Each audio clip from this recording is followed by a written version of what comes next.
Good morning students, welcome to Vardhman e-learning classes. Today our topic is chapter 1 input and output device. Earlier we had read up to the scanner, cameras, joystick and now today we are going to read up OCR. इससे पहले हमने जिसके बारे में पढ़ा था वो devices थी, वो जो कंप्यूटर के पार्ट्स थे वो थे स्कैनर, कैमराज और जॉयस्टिक. आज हम जिसके बारे में पढ़ेंगे वो है OCR. OCR refers to optical characters recognition. It is the electronic conversion of scanned images of handwritten and typed text into machine encoded text. हाथों से लिखे गए या हस्तलिखित, हम बोल सकते हैं या तो हाथों से लिखे गए या हस्तलिखित या टाइप किए गए, प्रिंट किए गए पाठों को या छवि को जो प्रिंट आउट होते हैं या तो हमने हाथों से लिखे गए या टाइप किए हैं, उनको कंप्यूटर में कैसे पढ़ा जाए. जब हम लिखते हैं तो उसको हम हाथों हाथ कंप्यूटर में नहीं कर सकते, उसके लिए एक प्रोसेस होता है. तो उस प्रोसेस को कैसे किया जाए उसके लिए किसका यूज़ किया जाता है, OCR का. मतलब जो हस्तलिखित होते हैं, टाइप किए गए होते हैं, प्रिंट किए हुए होते हैं, उनको पढ़ने योग्य बनाने के लिए, उन टेक्स्ट को करने के लिए जो प्रोसेस चलाया जाता है उसके लिए हमें जिसकी ज़रूरत पड़ती है वो होता है OCR. Next OMR. OMR refers to optical mark recognition. It is also known as optical mark reading.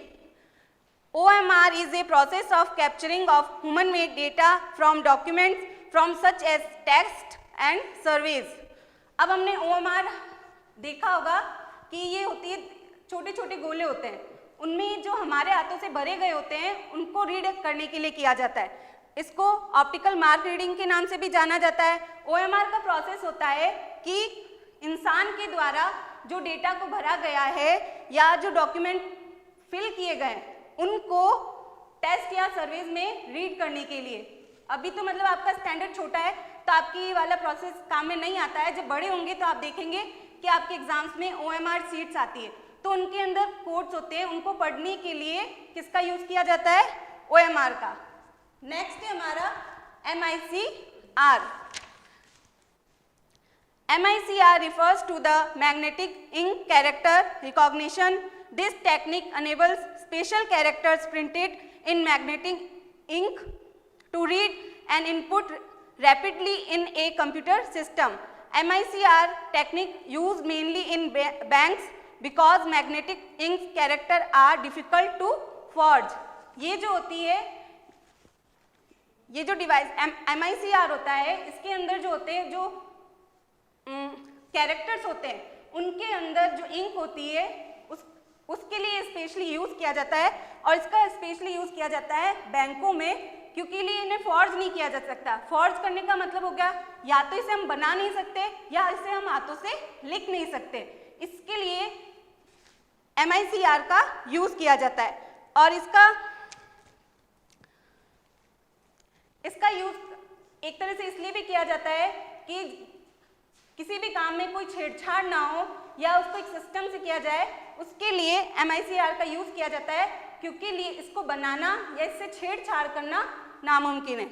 अब नेक्स्ट हमारा है टॉपिक आउटपुट डिवाइस, जिसमें हम पढ़ेंगे output devices display the information and result after processing which are feed into a computer. Some output device are monitor, printer, plotter and speaker. Let us discuss them in details.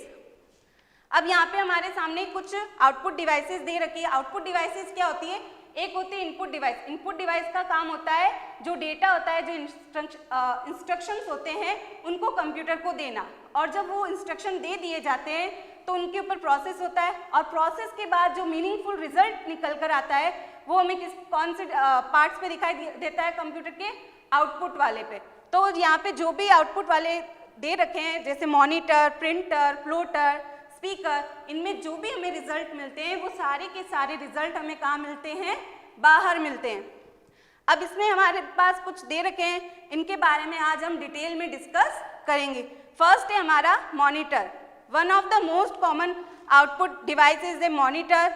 सबसे आमतौर पर हमने जहाँ भी देखा होगा इसके बारे में ऑलमोस्ट सारे बच्चे जानते होंगे.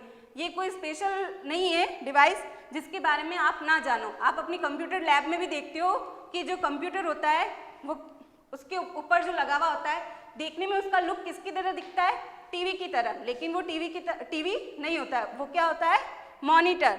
It is quite similar to a television. The output display on the monitor is called the soft copy. और जो मॉनिटर के ऊपर डिस्प्ले होती है, जो आउटपुट डिस्प्ले होता है, उसको हम क्या कहते हैं, soft copy. The output displayed on monitor is called the soft copy.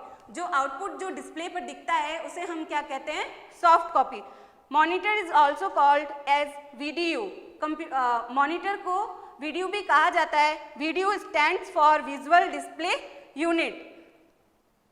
We can view every result and instruction on it. अब मॉनिटर एक ऐसा डिवाइस है जिसपे हम जो भी काम करते हैं, जो भी हमारे द्वारा वर्क किया गया है, उस पर जो भी रिजल्ट निकलता है, वो सारा रिजल्ट हमें कौन सी डिवाइस के ऊपर दिखता है, स्क्रीन पे, मॉनिटर पे। जो भी हमने काम किया है वो डिस्प्ले कौन सी होती है, जिस पे दिखाई देगा, monitor. Mainly 2 types of monitors are available in market. Market में 2 तरह के, मेनली यानी आमतौर पर 2 तरह के ही मॉनिटर पाए जाते हैं या हमने देखे होंगे, जिसमें है दीज आर द LCD यानी liquid display, liquid crystal display, and CRT यानी कैथोड रे ट्यूब मॉनिटर्स। अब यहाँ पे 2 तरह के जो मॉनिटर्स बताए गए हैं जो आमतौर पर हर जगह पे उपयोग में लाए जाते हैं, तो उसमें है एक LCD और एक है CRT। अब LCD का फुल फॉर्म है लिक्विड क्रिस्टल डिस्प्ले और CRT का है कैथोड रे ट्यूब।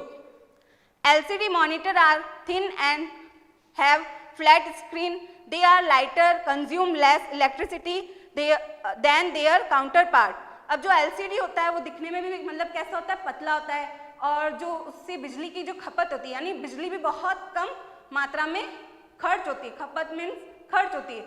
जब हम इस वाले मॉनिटर का यूज़ करते हैं तो एक तो ये लाइट वेट का होता है, पतला होता है, और इसमें जो बिजली होती है वो भी कम खर्च होती है। और जो सेकंड है CRT monitors are heavier and consume more electricity. और जो CRT टाइप के जो मॉनिटर्स होते हैं वो हेवी होते हैं वजन में, यानी भारी होते हैं, और वो जो बिजली की जो खपत होती है यानी वो बिजली भी ज़्यादा खर्च करते हैं। LCD के मुकाबले में अगर हम उसकी तुलना करें तो LCD वाले जो मॉनिटर्स होते हैं वो कम बिजली खाते हैं, और जो CRT वाले जो मॉनिटर्स होते हैं वो अधिक बिजली खाते हैं। Thank you, have a nice day. If you have any problem please contact me.